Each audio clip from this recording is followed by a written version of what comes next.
sachant qu'il était déjà seul dans sa vie.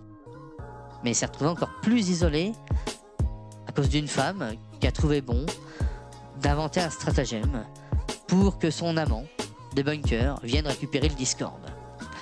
Donc la pauvre fille était contente de son coup, l'autre portait une étiquette, hein. Vous vous rendez compte quand même de la portée de la chose quand même, hein. L'autre portait une étiquette, a dû dormir avec ça, et nous on a dû dormir avec la pensée de se dire que ça se trouve elle avait raison. Cette grosse merde, parce que pour moi ça n'a pas d'autre mot, hein. Parce que je tiens à vous dire quand même, pour ceux qui connaissent pas Bernard, c'est qu'il est mort à l'heure actuelle. Alors que cette femme a sali un homme plus bactérieux. Il y en a qui seraient suicidés pour moins que ça, quoi. Ils s'en a rien à foutre, ces gens-là. Ce qu'ils veulent, c'est le malheur des autres.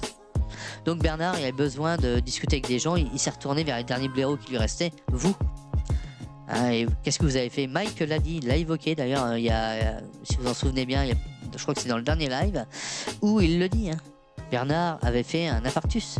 Il avait fait une crise cardiaque. Et eux ont continué de laisser les vidéos d'harcèlement sur Bernard. Normal quoi, des gens formidables, bien d'accord. Si moi je fais pareil sur vous, sur vos parents, ça vous plairait ça? Et je serais formidable à vos yeux? Avec des vidéos foutage de gueule, comme ils ont pu le faire sur Bernard, laisser les vidéos sachant que les problèmes de santé qu'il avait. Hein, Bernard était quelqu'un de très gentil, c'était quelqu'un qui était suiveur. C'est-à-dire qu'à partir du moment où on se montrait gentil avec Bernard, Bernard aurait fait n'importe quoi pour vous. Il était comme ça, il voyait le mal nulle part, pour lui faire comprendre à Bernard que des gens se moquaient de lui, comme Bernard a pu en faire l'objet. Il a fait l'objet de beaucoup de moqueries sur ses lives, parce que c'est quelqu'un qui avait du mal à lire, a du mal à faire des lives. Bernard, c'était plus quelqu'un, si vous voulez, de lambda qui cherchait à se faire des amis.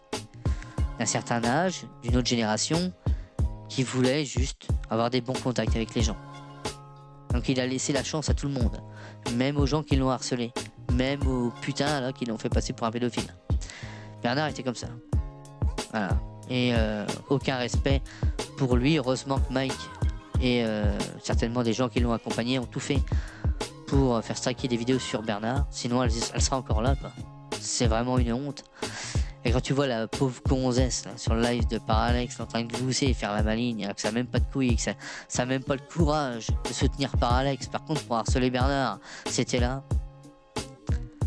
Ah bah putain, il faut vraiment rien avoir dans la caboche pour oser garder le même compte et faire comme si de rien n'était.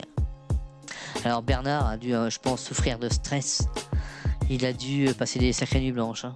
Je veux dire, quand vous porte de telles accusations et un tel harcèlement, je connaissais Bernard. Bernard, de temps en temps, était un peu colérique. Hein. Et je pense qu'il avait beaucoup de choses à gérer. Et je pense que le foutage de gueule, à un moment donné, ça allait 5 minutes. Hein. Mais plus les problèmes de santé. Vous savez, les problèmes de santé, c'est peut-être pas arrivé pour rien.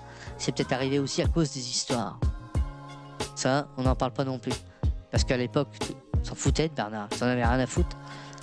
Pour eux, c'était un jouet, c'était une marionnette, quoi. Voilà. Et ça vient mettre un hommage, après, à Bernard. Bernard, tu es parti, repose en paix.